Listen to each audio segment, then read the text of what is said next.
नमस्कार. छत्रपती शिवाजी महाराज की जय. मी अभिनेता राहुल सोलापूरकर. साधारण 1.5-2 महिन्यापूर्वी रीमा अमरापूरकर यांच्या एका पॉडकास्टवरती मी एक 50 मिनिटं मुलाखत दिली होती. त्या मुलाखतीच्या दरम्यान एका प्रश्नाला उत्तर देताना मी इतिहास आणि इतिहासातल्या रंजक गोष्टी कशा बनतात याविषयी बोलताना छत्रपती शिवरायांच्या आग्र्याहून सुटका या विषयावरती काही गोष्टी बोललो. बिकानेरच्या राजवाड्यामधले काही पुरावे, राजस्थानची काही कागदपत्र, फारसी उर्दू अशा ग्रंथांमधले आणि औरंगजेबाच्या जवळच्या माणसांचे काही गोष्टी या ज्या वाचायला अभ्यासायला मिळालेल्या होत्या त्यामधल्या काही गोष्टी सांगून मी बोललो. आणि हे बोलताना महाराजांनी कोणाला रत्न दिली, कोणाला पैसे दिले, काय काय केलं हे सगळं याचं फक्त एकत्रीकरण करताना महाराजांनी इतर लोकांना औरंगजेबाच्या जवळच्या कशा पद्धतीने आपल्या बाजूला वळवून घेतलं आणि तिथनं स्वतःची सुटका करून घेतली हा विषय मांडताना मी लाच हा शब्द वापरला. साम दाम दंडभेद अशा चारही पद्धतीने छत्रपती शिवराय फार मोठे राज्यकर्ते होऊन गेले याविषयी मी वेगळं सांगायची गरज नाही. किंबहुना छत्रपती राजर्षी शाहू महाराजांची भूमिका मी अत्यंत व्यवस्थितपणे पार पाडली होती, अत्यंत नेकीनं सगळा इतिहास अभ्यासून. आणि जगभर गेली अनेक वर्ष वंदनीय पूजनीय छत्रपती शिवाजी महाराज यांच्याविषयीची अनेक विषयांवरची व्याख्यानं जेवढा अभ्यास माझा आहे त्याप्रमाणे उत्तमरित्या देण्याचा मी प्रयत्न करत असतो आणि जगभरच्या लोकांनी ते वाखाणलेलं आहे. त्यामुळे छत्रपती शिवरायांचा अपमान करायचा हे माझ्या मनात येऊ सुद्धा शकत नाही, त्याचा विचार सुद्धा होऊ शकत नाही.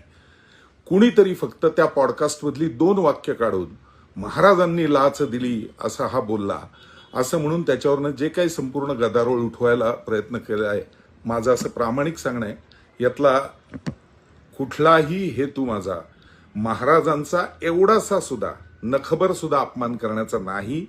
मी इतिहास रंजक कसा केला जातो यासाठी काय काय गोष्टी भरल्या जातात हे सांगण्याचा फक्त प्रयत्न करत होतो.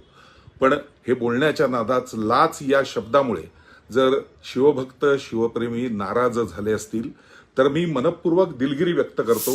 छत्रपती शिवरायांचं गुणगान गातच आयुष्यभर मी मोठा झालेलो आहे, गडकिल्ल्यांवरनं वाढलेलो आहे. रायगडावरची डॉक्युमेंटरी त्यासाठीच मी केलेली होती की आपण कसं पंढरपूरच्या जसा वारकरी असतो त्याच भावनेने छत्रपतींच्या समाधीसमोर नतमस्तक झालं पाहिजे.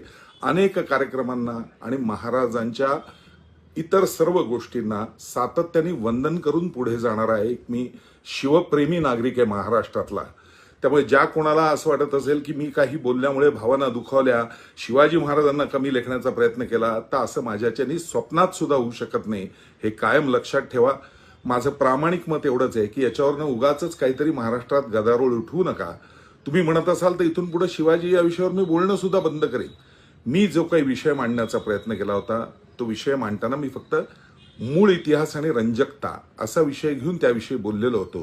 त्याविषयी अनेक इतिहास अभ्यासकांनी उत्तम लिहिलेलं आहे. अनेक पुरावे उपलब्ध आहेत फारसी गोष्टींपासून राजस्थानच्या बिकानेरच्या राजवाड्यात जिथं औरंगजेबाचा मूळ तो करार सगळा जो मिर्झा राजे जयसिंगांबरोबर झाला तो उपलब्ध आहे. माझं एवढंच म्हणणं आहे की उगाच एखाद्या शब्दावरनं कीस काढायचा आणि एखाद्या व्यक्तिमत्वाला सातत्याने झोडपायचं हा विषय कृपया सर्व शिवप्रेमी भक्तांनी बंद करावा. पुन्हा एकदा सांगतो, लाच हा शब्द वापरल्यामुळे जर कदाचित आपल्या सगळ्यांच्या भावना दुखावल्या असतील तर त्याबद्दल मी मनपूर्वक दिलगीर आहे. हा शब्द शिवाजी महाराजांना कमी लेखण्यासाठी अजिबात नव्हता. लाचखोर मंडळी औरंगजेबाची होती एवढं मात्र कायम लक्षात ठेवा. त्याचे पुरावे पण आहेत अगदी अली कुली खानपासून सगळ्यांचे. मी त्या विषयात आता मात्र पडणार नाही. लाच हा शब्द वापरल्याबद्दल मनपूर्वक दिलगिरी व्यक्त करतो. शिवरायांपुढे 1000 वेळा मी नतमस्तक आहे. कदाचित जर आपल्या या भावना दुखावल्या असतील तर त्या या माझ्या खुलाशामुळे दूर होतील अशी अपेक्षा. जय जिजाऊ, जय शिवराय, भारत माता की जय, वंदे मातरम.